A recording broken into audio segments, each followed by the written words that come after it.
It's a town within a town. Home to more than 1,000 people, it offered its working-class population over 300 comfortable apartments and a range of services that were exceptional for the time. This internationally renowned project was visited by the writers Émile Zola and Hector Malot and commented on by Engels. Some 700 people still live in the Familistère today.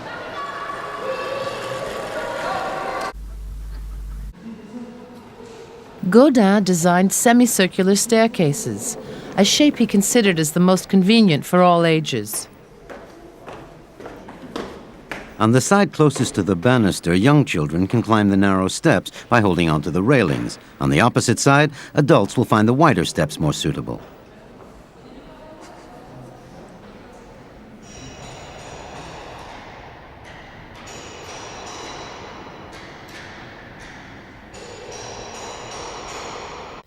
He designed the crèche and the school furniture, detailing the measurements with obsessive precision.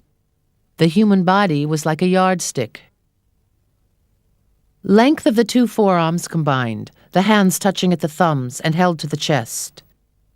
Height of the leg from the floor to the back of the knee increased by 2 centimeters for the shoe, for children 1.23 meters tall, and by 3 centimeters for taller children. Height of the torso from above the bench where the pupil sits to the shoulder, the pupil having his arms crossed and outstretched. This extreme form of pragmatism revealed Gaudin's utopian ideals, a utopian world where everything could be measured, calculated, and reduced to a mathematical order. Still, Gaudin believed that architecture had to serve man.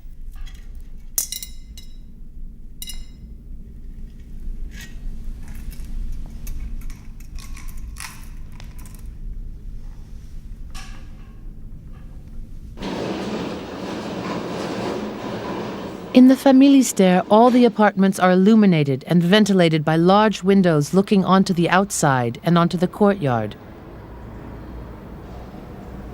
For Gaudin, the light filling the housing estate is a sign of the intellectual and moral progress of the generations who would be reborn to a new social enlightenment.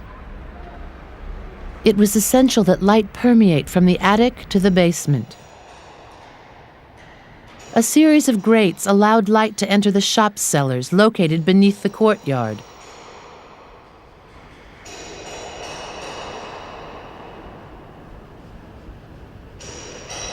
Another technical problem that Gaudin solved was the risk of a greenhouse effect under the glass roof.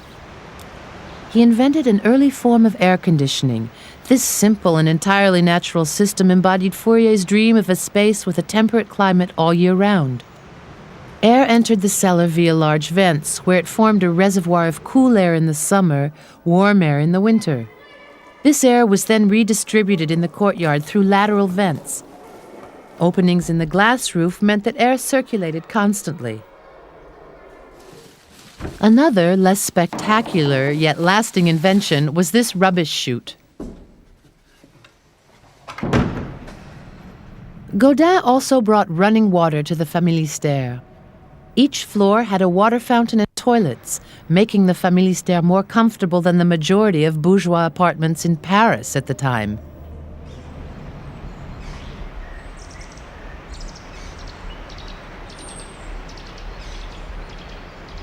The amenities of the Familistère were designed to reflect abundance.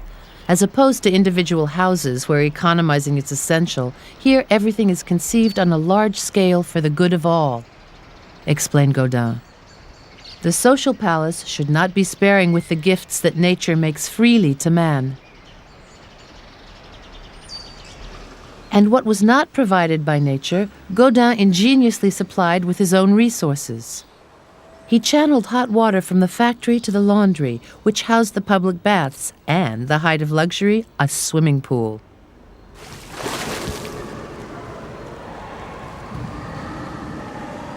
Same themes in his Cité Radieuse, a collective housing unit reflecting the principles defined by Gaudin.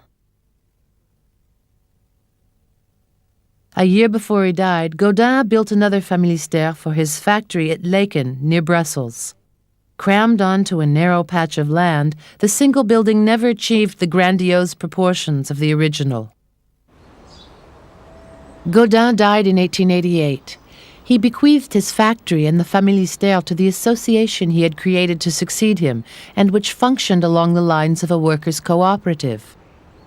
The association lasted nearly a century. In 1968, the Familistère was purchased by a large corporation which kept the factory and sold off the rest. The amenities were purchased by the state and the municipality.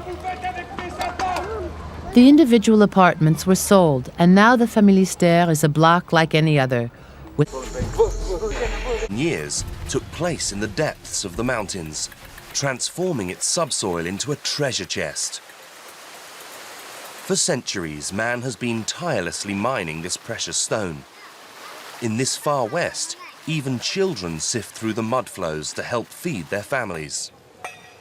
In the open mines, holes are blasted with dynamite.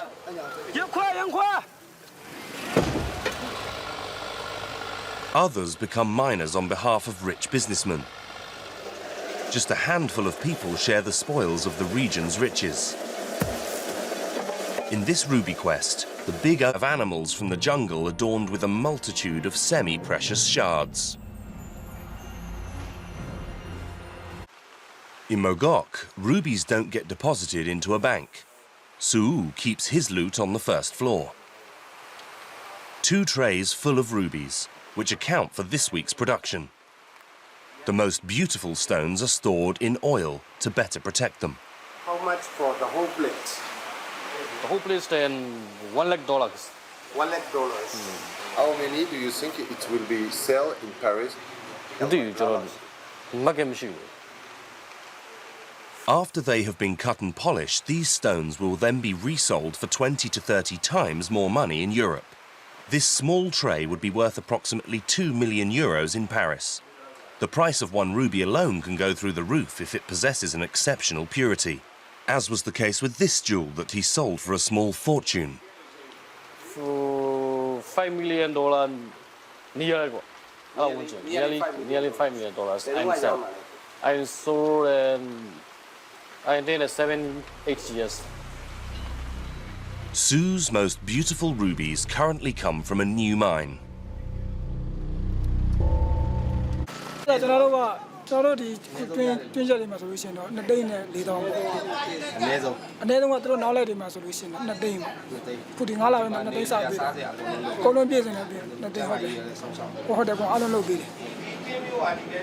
The miners also get productivity bonuses.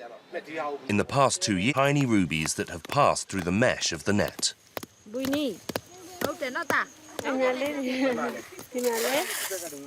A minuscule stone that's hardly worth anything.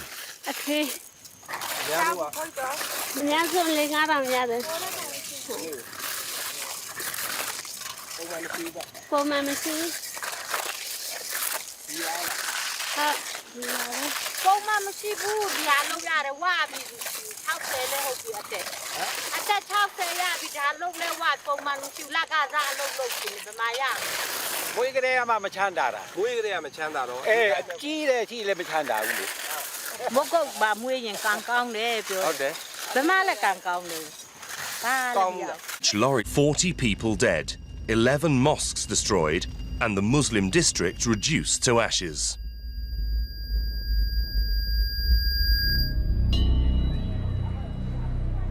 One Buddhist monk is accused of being partly responsible for this killing frenzy.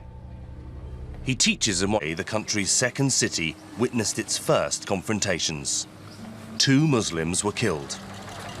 Little by little, Burma is being contaminated by Islamophobic hatred.